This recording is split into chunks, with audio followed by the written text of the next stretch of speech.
تو رکوع جو ہے وہ بھی فرض ہے۔ رکوع کی تعریف میں آپ کو بتایا تھا کہ رکوع جو ہے اس کا ادنا درجہ یہ ہے کہ آپ ہاتھ بڑھائیں تو آپ کے ہاتھ گھٹنوں تک پہنچ جائیں۔ یہ رکوع نہیں ہے، یہ بھی نہیں ہے، یہ بھی نہیں ہے، یہ بھی نہیں ہے، اب یہ پہنچ گئے ہاتھ،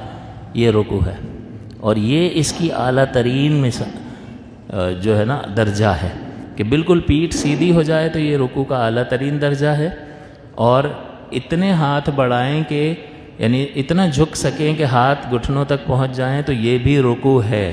لہٰذا اگر کوئی شخص بہت زیادہ پیٹھ سیدھی نہیں کر سکتا ہے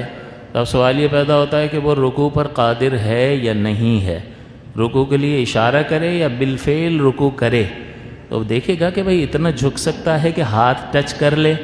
تب تو وہ کرے گا، کیونکہ اسے قدرت حاصل ہے کہ وہ ہاتھ لگا سکتا ہے۔ پکڑنا وغیرہ جو ہے یہ سنتوں میں آتا ہے۔ تو یہاں پر یہ جو ہاتھ بڑھانے کا اور جھکنے کا معاملہ ہے، تو اگر کوئی شخص اتنا جھک سکتا ہے کہ گھٹنوں تک اس کے ہاتھ پہنچ جائیں تو اسے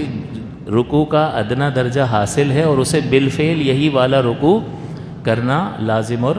ضروری ہوگا۔ ہاں اگر اس سے بھی اتنا نہیں جھک سکتا ہے تو پھر وہ عاجز ہے، پھر وہ جتنا جھک سکتا ہے وہ اتنا جھکے گا اور اس سے اس کا رکوع مان لیا جائے گا، کیونکہ قادر نہیں ہے۔ یہ بالکل ایسے ہی ہے کہ جیسے کھڑا نہیں ہو سکتا، اور کھڑا نہیں ہو سکتا تو بیٹھ کر پڑھ لے، تو قیام سے عاجز تھا تو شریعت نے اس کو اجازت دے دی۔ اسی طرح سے رکوع کے باب میں یہ جو آپ کو بتایا کہ اس کا ادنا درجہ اور اس کا اعلیٰ درجہ، اس سے آپ کے لیے فیصلہ کرنا آسان ہو جائے گا کہ بھئی ادنا درجے پر بھی قادر ہوں گے تو آپ کو بالفعل اس طرح سے جھک کر رکوع کرنا لازم اور ضروری ہوگا۔ اور اگر اس پر بھی قدرت نہیں ہے کہ کمر میں بعض لوگوں کو بہت شدید تکلیف ہوتی ہے اور وہ کرو نہیں کر سکتے، اپنی پیٹھ کو وہ نہیں موڑ سکتے ہیں، تو وہ جتنا کر سکتے ہیں وہی ان کا رکوع شمار ہوگا۔ ہاں سجدے میں رکوع کے مقابلے میں تھوڑا سا فرق کر لیں گے، رکوع میں کم جھکیں گے اور سجدے میں تھوڑا سا اس کے مقابلے میں زیادہ جھک لیں گے تاکہ دونوں میں امتیاز قائم